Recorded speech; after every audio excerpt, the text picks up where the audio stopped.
All right, welcome back to NBA Today. I'm here with Ramona, Richard, and Chene. So LeBron is saying that he is in the zone. Don't let him get in his zone. Richard, do you see anything different from him? No, honestly, the thing I take from that is that, over the course of his career, he has become extremely more humble as he's gotten older. Look, all kidding aside, look.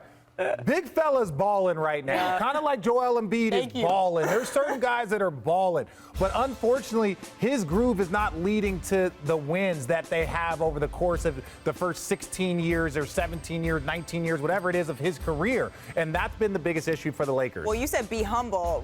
Did you see what he said on Instagram? What he said? Oh, no, we're joking. No, at least he didn't go third person. I'm just saying. He said he should be guy. in the same conversation with MJ and Brady. Isn't he though? But he next to is. rookie, somehow they're looking older. Spin some bars. He had some time. Yeah, he's got some time. Look, he's just right now. There's no matter. reason for him. He's already called himself the king. He does not need to be humble.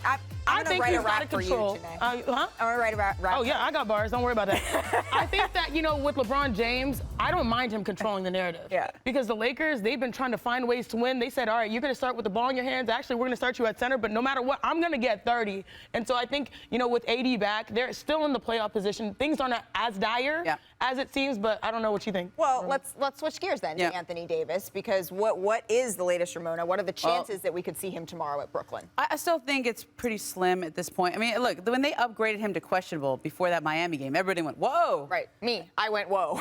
Just like that, right? And I think they did that in a way that, he's close, he's getting closer, but they knew it was probably unlikely he would play in that Miami game. He went through and did some work yesterday.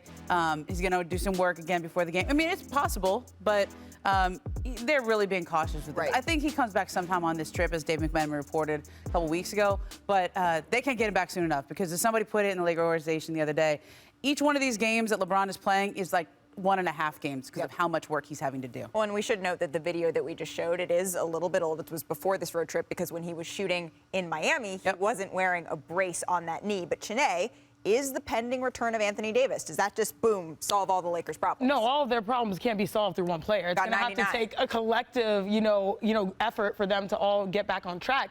But I will say this, I do like them being a little bit more cautious with him coming back on the road, because all those flights, it doesn't matter if they're private or commercial, they add up on your body. And so I like him coming on the latter half of the road trip, because I'm someone who's known how to deal with coming back. And I will say this, defensively, that is the biggest upgrade that you're going to get with AD back, because this is a team that right now has the 5th worst defense. They allow about the 7th most points in the paint ever since AD has been out. This guy has been an all-defensive player for multiple years, and that's the biggest boost that they'll have. They know that they have a helicopter in the paint that can swat things, and they can play more aggressive on the perimeter, and I think that will amount in more wins. So if it's one person, AD is a huge boost, but we all know that the Lakers have to do it together. One player's not good enough. Woo! Yeah, well, look, you look at it down there, 13 and 14 with Davis, 10 and 10 without them. Is there any difference? Is there any? Now I understand, before everyone starts going crazy, LeBron James missed a ton of that time. They were dealing with injuries at THT and Nunn, who's still struggling. So, they've had some issues there getting their entire lineup healthy. But yes, to answer the question, is Anthony Davis going to solve it all? It's not like when you're looking at Giannis and when you're looking at what his team's record is when he's in there. Ultimately, he's one of the top 5 big men in this league. He's one of the top 5 big men in the league, and whoever's adding that type of level of talent, it's going to be improvement, but they still collectively have soul searching to do once he comes back. Look, the only way the Lakers get better is from within. There's no help coming from the outside. They could try to do something at the trade deadline, but they really don't have the assets to get much done. And so it's on those 3 guys. Anthony Davis, LeBron James, Russell Westbrook.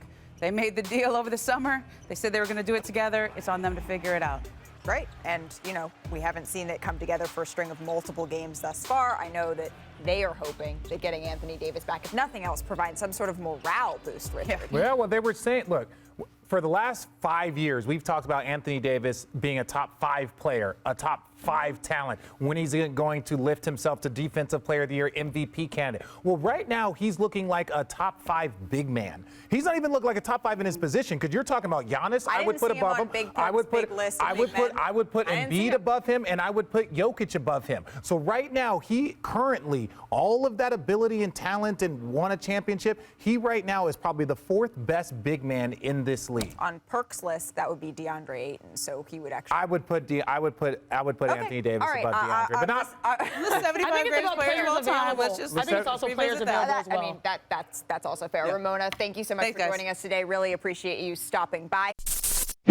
Thanks for watching ESPN on YouTube. For live streaming sports and premium content, subscribe to ESPN+.